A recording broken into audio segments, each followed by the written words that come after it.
యేసుక్రీస్తు నామములో మీకు అందరికి వందములు. మరి ఫిలిష్తీయుడైన గొలియాతు మీదకి దావీదు యుద్ధానికి వెళ్ళినప్పుడు, దావీదు మామూలుగా యుద్ధంలో ఉన్న వ్యక్తి కాదు, కానీ వాళ్ళ అన్నలకి భోజనం పట్టుకెళ్ళడానికి దావీదు అక్కడికి వెళ్ళినాడు.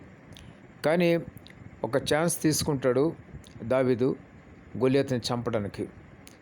అయితే దావీదు దగ్గర 5 రాళ్ళు ఉన్నాయి, వరుసడు వేసి కొట్టడానికి 5 రాళ్ళు మాత్రమే ఉన్నాయి. మరి 5 ఎంచుకున్నాడు.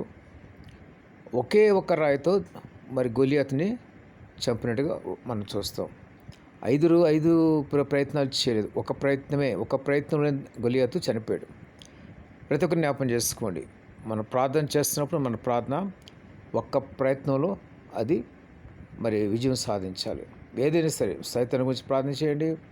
మీ ఇంట్లో ఎవరిపైన దుష్టశక్తులు పనిచేస్తున్నాయా, వన్ సిట్టింగ్, ఒక్క ప్రార్థనతోనే ఆ దురాత్మ వెళ్ళిపోవాలి.